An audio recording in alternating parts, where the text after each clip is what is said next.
Everyone. I am here with an unannounced Instagram live. I honestly have not been using Instagram to the same capacity that I used to use it in the past because there's just not time for 5 different platforms, and I'm really focused on Substack, but I right now felt it was important to do this on Instagram so that you guys can kind of have the whole picture of what I want to talk about today, and I would rather do it live because I don't know how long this is going to be. So these Gnostic story circles, they are for children. So you will have noticed that I started doing some more stuff for children, and that includes working with parents, that includes working with children themselves in audios that I create or in session, all kinds of stuff. But now I'm going to start to focus really on groups, on doing things in group. And yeah, where does this basically come from? Let me see, because I was trying to turn the comments on this, but I don't know if I can do this. I think it should be on. Anyway, so some of you will know that I have experience working with kids. 20 years ago, what year are we? 2026. 20 years ago, I was in college. And I was studying to be a teacher. I was going to be a teacher. And I was full of motivation. I was 19 years old. And I was going to work with kids, and I was going to have such a good influence on their life. Then I graduate, I start working in the school system, and I get a burnout after barely a year of working because the system simply did not let me do what I wanted to do. There was like an overload of activities, overload of goals that needed to be achieved. People, my bosses, were constantly checking my paperwork. Are you doing the stuff you need to be doing this week? You need to have 25 activities with these kids. It was way too much. And if it's way too much for me, imagine how much it is for the kids.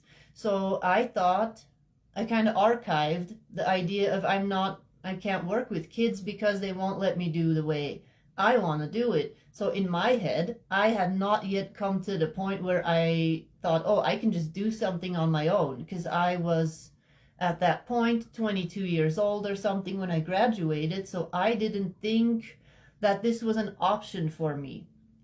And so, yeah, I kind of left the school system, started doing all kinds of other work, and then had my own children.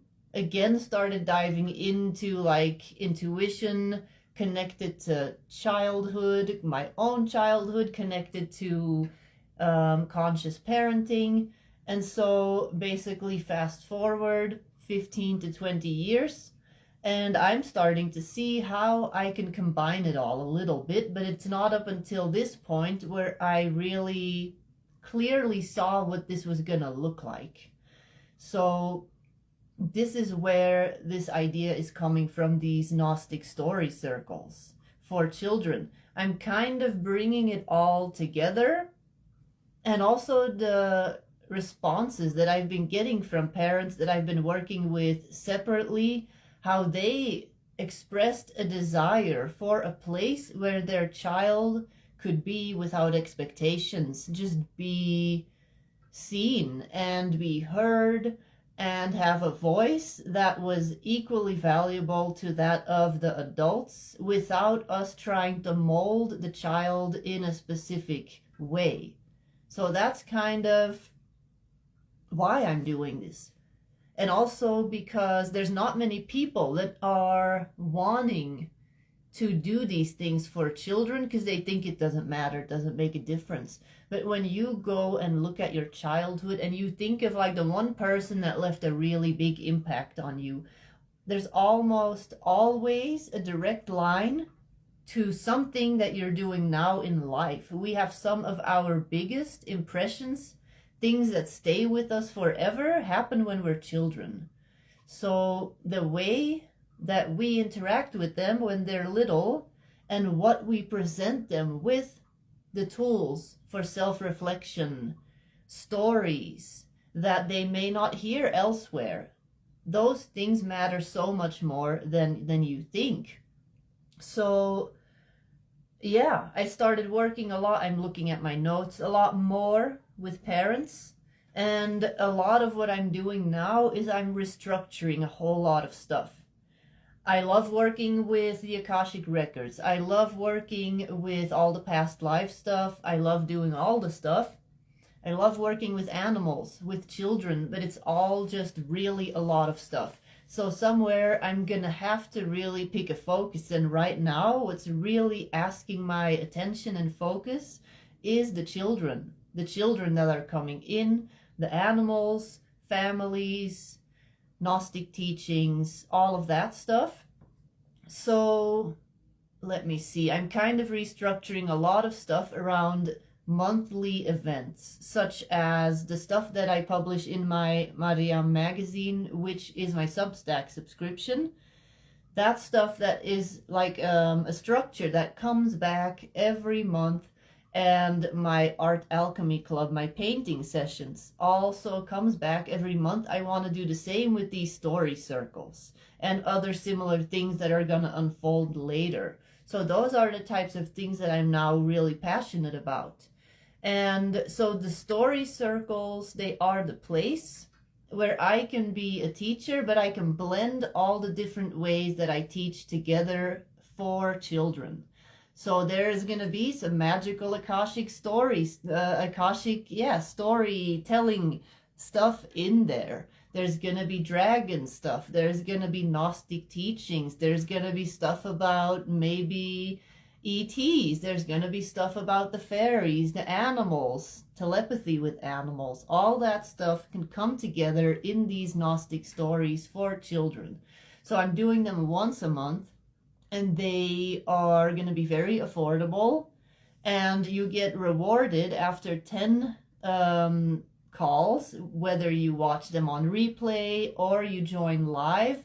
You get the 11th one for free. I want to really build a small community, a place where children can come together once a month and really just come together in inner gnosis. What that means is they can reflect back and forth. They can talk about what the stories brought up in them, and they are going to be the ones that are shaping the experience. I'm going to come in there with my story, and then I'm going to kind of be very hands-off and see where the children are taking it. Because in the normal traditional school system, that is not possible. They have to fit in the box of the teacher, of the school system. There's no room for them to take it and then travel with the story together with the other children, and for us adults to then follow their lead. So yeah, let me see. What I did also was, and I'm very grateful for that, I had a few experiences in my very short teaching career 20 years ago where I worked with child-led education. So education styles such as Montessori. Most of you are familiar with that. Essene, if you are familiar with that, like child-led school systems that basically really observe the children and see where they want to take something, what they want to explore. So that is what it's going to be like. That's what we're going to be doing, because our children are so much more sensitive to everything that's going on. They are absorbing stuff from us, the adults. They are picking stuff up in the collective. They are going to be reflecting through these stories what is actually happening in the current field. So that's what we're going to be seeing. So they are story circles for children, but if you as a parent are going to be joining, you are probably going to get so much out of this for yourself. So let's see. I'm going to keep it very open. I have a vague structure. I have a story that I'm going to share, and then we just dive into what this brings up for the children. So I also have images that I'm going to be sharing. This is a thing that I'm going to be doing once a month from now on, where you're going to have these images. You're going to be able to then dive into the story again individually with your child. You can see how it keeps unfolding. So then what we are then going to do, let me see, I don't want to skip over anything. We're also in the end going to do some toning together, Aramaic toning. So that may make you feel like, oh, what do you mean? What are we doing? No, it's playing. It's playing is all it is. It is playing with sound. It is playing with your voice. And for those who have done the Sacred Sound course with Ryan and I a few months ago, you know it's just having fun with your voice. So that's what we're going to do. And it's going to be very simple tones, very simple words that are connected to the story that we're working with.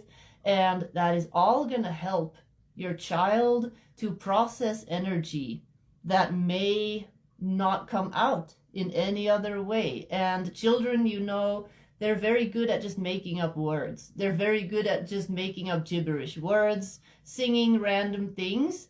That's what it's going to be like for them. But they're working with ancient sound frequencies that have been existing for centuries, thousands of years.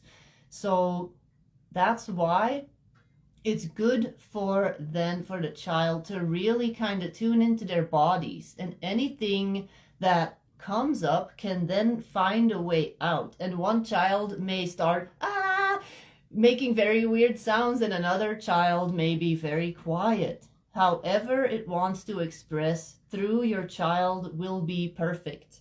So these are things that are all going to just help integrate, going to help process whatever came through for them in this call, in this Gnostic story circle. So that is kind of it. And I am going to adjust the style of storytelling also to the age groups that are present. So of course, if one child is 11 and another one is 3, I'm gonna have to find a middle ground. And that's the thing that I'm so excited about. Like, this is the stuff that I know I am good at, that I've just not had a chance to really do anything with. But now I'm seeing that people are ready for this type of stuff for their child. People are ready because the children are asking for this stuff. I'm hearing so many stories from parents that I do one-on-one sessions with that are saying, I have these conversations with my children. They get it. They just feel it. They understand it. You don't have to explain it. They know what we are trying to tell them about spiritual awakening, about sensing energy, about talking to the trees, about the true words of Yeshua, not the stories that are written down that people have to memorize, and then you are doing a good job at spirituality or whatever. They just understand without words what it means when Jesus says, love thy neighbor. It doesn't just mean love your neighbor next door and then go squish a bug outside. Some kids, of course, like squishing bugs. That may not have been the best example, but they have this natural telepathy still built in with animals, with trees. And we now think, oh, this is ridiculous. None of this is real. And people ask me, how do I communicate with animals when I do sessions with cats, dogs? How does it work? I say, I basically never stopped communicating with them. When I was a child, I was talking to them. I kind of kept on doing that, and it is that easy. We overcomplicate things where children see how it can be very simple. And I think that is kind of the message for these circles, too, these story circles. It is a place where children can come together, and the conversations that you're individually having with them, they can see that they're not alone in this. There's other children that are interested in seeing the truth, in communicating with each other, in just playing around with sound together, in hearing these stories, in sharing perspectives, and just looking at some of these Bible stories through a more mystical lens, a mystical, multidimensional, quantum, magical lens, really. So let me see what else.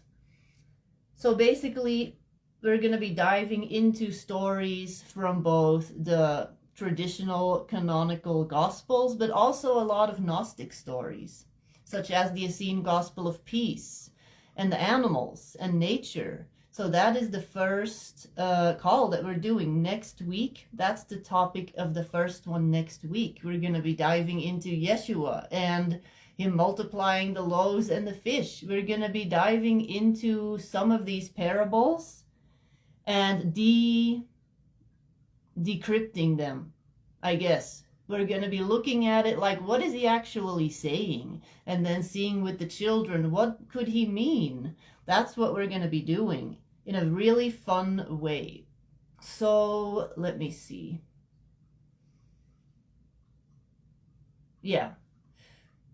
So it's needed. It is a thing that clearly people are desiring. People are looking for this type of stuff. And what I'm trying to recreate with these circles is a sort of authentic storytelling in a way that aligns closely to how Jesus would share the stories if he was having a conversation with children. How would he tell his own stories in a way that is not putting him on this pedestal, in a way that is not creating this gap of what we have to try to do when children are closer. The illusion, of course, of them being closer, we are all connected to God, but they feel the closeness still. They know they are still there. And we have put so many layers on top of us: programming, stress, society, religious beliefs, spiritual beliefs, boxes, boxes, boxes. They just take everything out of the box, make the box flat, and trample the box. That's what we're going to be doing with these story circles. So, yeah. How would Jesus share his own teachings if he were alive today and talking to children? And not the stories the way that we were taught, that he cursed the fig tree, which cursing was never even spoken in the Bible, that word. But those types of things are not the types of things he did. So, yeah, we're going to be playing around with sound. We're going to be playing around with storytelling, how we're interpreting it. What is each child getting from the story?